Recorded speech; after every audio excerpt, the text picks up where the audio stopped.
这个是装什么的？这个就是喝茶。那时候欧洲人好像咖啡也不流行，那学中国人喝红茶，喝红茶加牛奶也可能。它这个没有把手，奇怪哦。你讲的有道理。这个中国人的习惯是不用把手，对中国人，所以他就是用，因为这个有展托啊，有这个展托去到那边就问题不大，所以这样拿下来应该是这样。这个做人的做嘛，就是要回馈给他们。你跟着我，我有一天让你拍出这个相片来，很多人会看到你的漂亮。他是因为太多了，多到他没有机会像我这样对我的这些收藏品做一个表白，麻木了。那不就像皇帝一样啊？宫里喜欢的漂亮的女人太多，多到他的麻木。我不是一样，我3个老婆5个老婆，我最多是这样。他是后宫，所以他没有感情了。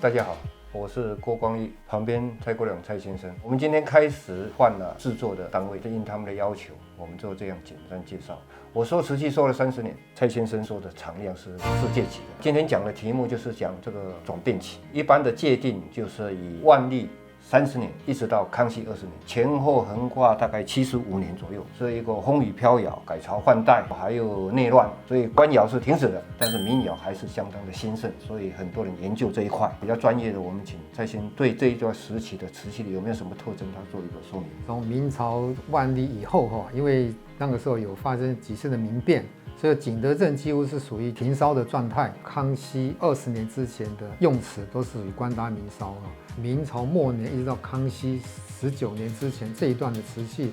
大部分都有一个特色，就是青花属于昏暗带那种黑蓝色的这种色调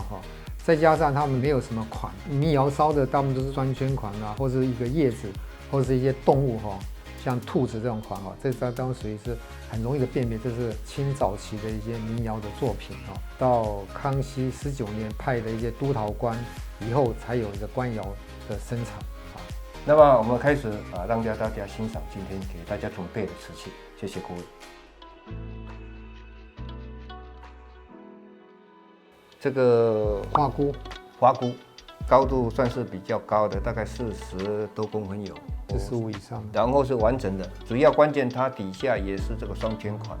那这个器型来自于商周的青铜器的，叫做青铜菇。宋朝开始，他们的瓷器都仿照商周青铜器的器型，这有个接胎，这有个接胎，所以说它1段、2段、3段，加上一个圈足是4段接起来的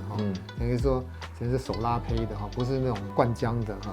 那它的纹是叫做梅花纹，也是康熙特有的还有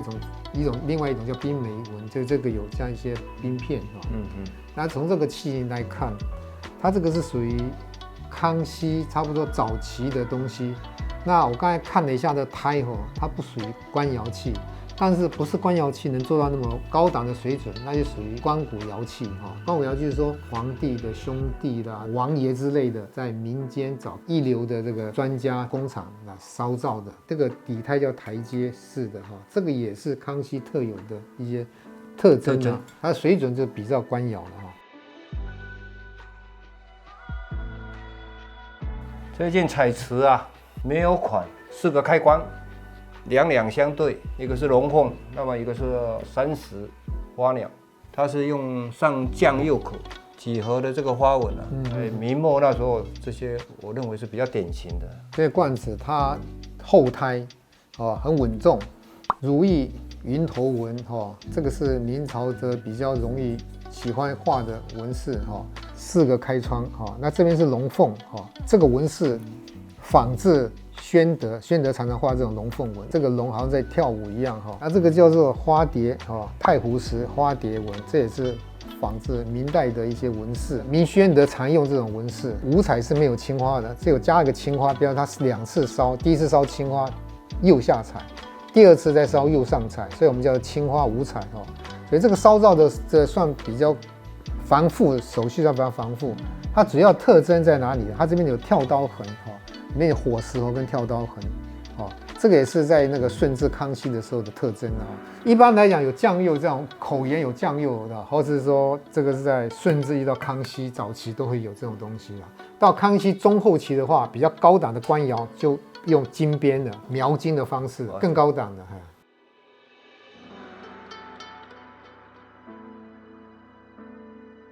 这个是葫芦，像这样叫什么器型？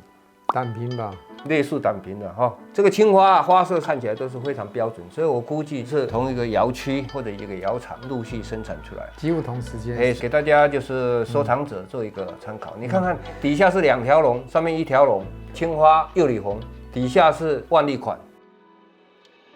这个也是青花釉里红，但是就变成树叶款了。对，树叶款的。这个有一点点不一样，它是表釉啊比较亮，这个比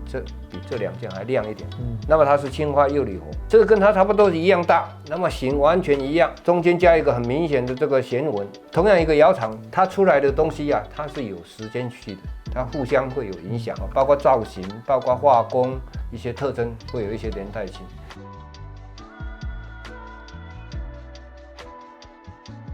这个崇祯那个味道就很浓。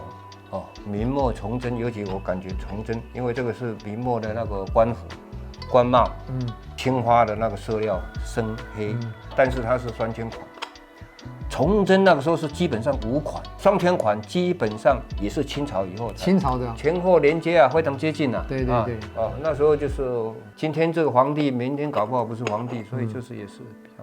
一样是双圈款，时代差距不大，但是明显看起来就是比较偏向那个康熙的风格比较强烈。这个应该比这个还新，虽然这个已经很干净，但是这个几乎是完美所以这个应该是比较好的，烧的比较会功夫的一个成品。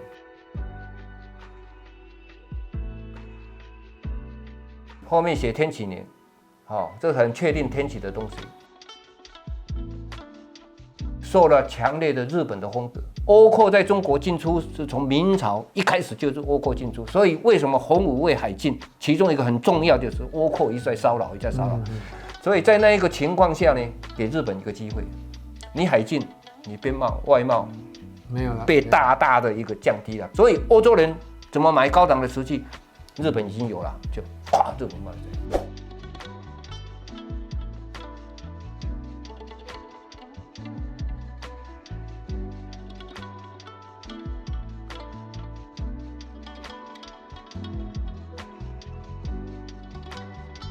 那么你看看他画的都是马，5个马是完全不一样的马，但是比较简洁。但是我感觉这个也是有日本风格，尤其它后面的这个底款呢，跟现在的日本的一些瓷器一样。再下来这一对就是贸易瓷，这个是明显中国做的海底出来的海捞瓷。你看表面的那个瓷釉已经淡掉了，整个表象还是非常漂亮，只是没有这个玻璃层。这个是装什么的？这个就是喝茶。那时候欧洲人好像咖啡也不流行，他学中国人喝红茶，喝红茶加牛奶也可能。他这个没有把手，奇怪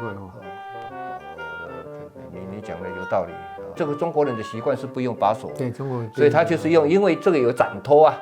有这个展托去到那边就问题不大，所以这样拿下来，应该是这样那海捞瓷怎么看呢？其实我们很简单，用大概10倍的放大镜去看它表面因为在海里面泡海水的话，久的会海水有种因为碱性的，还有一点腐蚀作用，它的表面的釉光都没有了，而且是很平均的没有了。很多瓷器做旧的话，它会用一些化学药水去泡它，比如说高锰酸钾，化学药水的话就没有那么平均。那再来的话，我们海捞瓷还有些喜欢说有贝壳的，上面长贝壳的。那这种海捞瓷在我认知的话，一点价值都没有，因为死水才会长贝壳，它在流动的海水是不会长贝壳的有贝壳的，不管真的假的还是不要去碰它，我是建议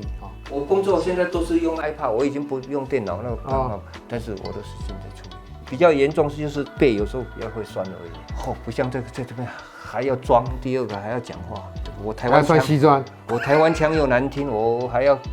这样才好啊！这样才好啊！这个就是自己甘愿的，我看看，自己喜欢的。这做牛做马就是要回馈给他们。你跟着我，我有一天让你拍出这个相片来，很多人会看到你的漂亮。它是因为太多了，多到他没有机会像我这样对我的这些收藏品做一个表白，麻木了。要不就像皇帝一样宫里喜欢的漂亮的女人太多，多到他的麻木。我不是一样，我3个老婆、5个老婆，我最多是这样。他是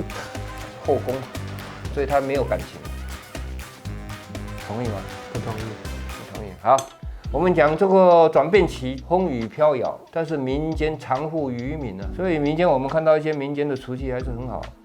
文人的收藏，文人的文房四宝，他们还是讲究的一个青花五彩啊。当然彩色没有很多，材料没有多，但是一个青花五彩。我看这个应该是一个墨猴啊，怎么粘我也不知道。现在的人没有办法知道以前他会怎么样用这个小的东西。你要看这个青花五彩哈，上面加一个堂号哈，这当然应该也是属于那种王爷级用的东西，一般老百姓用不起这东西，因为有人烧到这种青花加上一个五彩的话，如果说砚台的话，这个很伤毛笔的。这个为什么那么小？这应该是属于那种文人雅士哦，当然有地位的文人雅士，可能是出外啦，郊游啦，有书童帮他准备好，然后但是不可能带很大东西嘛，然后再就这个郊游在外面的人啊，稍微就题个诗，或是他们讲说吟诗啊、作乐啊，对不对？他们的生活的方式啊，明朝就有了啊，明朝就是这样子的东西。现在都要讲究你这个出处在哪里来，那个以后再说。以后再说。